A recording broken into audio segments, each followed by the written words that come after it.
আসসালামু আলাইকুম ৰহমতুল্লাহি ওয়া বাৰাকাতুহ। মই কেন্দ্ৰীয় হিলাল কমিটিৰ তৰফৰ পৰা সমূহ ৰাইজলৈ ঈদ উল ফিতৰৰ শুভেচ্ছা জনালোঁ।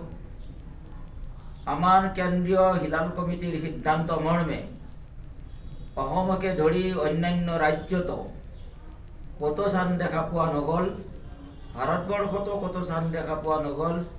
সেয়েহে 21 মাৰ্চ শনিবাৰে ঈদ উল ফিতৰৰ নামাজ আদায় হ'ব আৰু কেন্দ্ৰীয় হিলাল কমিটিৰ তৰফৰ পৰা ঘোষণা কৰা হ'ল ইনশাআল্লাহ। আসসালামু আলাইকুম ৰহমতুল্লাহি ওয়া বাৰাকাতুহ। মই কেন্দ্ৰীয় হিলাল কমিটিৰ তৰফৰ পৰা সমূহ ৰাইজলৈ ঈদ উল ফিতৰৰ শুভেচ্ছা জনালোঁ। আমাৰ কেন্দ্ৰীয় হিলাল কমিটিৰ সিদ্ধান্ত মৰ্মে অসমকে ধৰি অন্যান্য ৰাজ্যতো কতো চান দেখা পোৱা নগ'ল, ভাৰতবৰ্ষতো কতো চান দেখা পোৱা নগ'ল।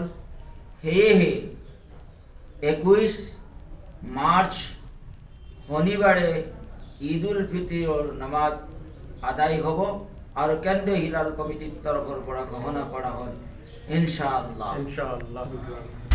আপুনি বিচৰা বাতৰি পাব কেৱল নিউজ 18 এপত। নিউজ 18 এপ ডাউনলোড কৰিবলৈ স্কেন কৰক এই QR কোড। গুগল প্লে ষ্টৰতো পাব এই নিউজ 18 এপ।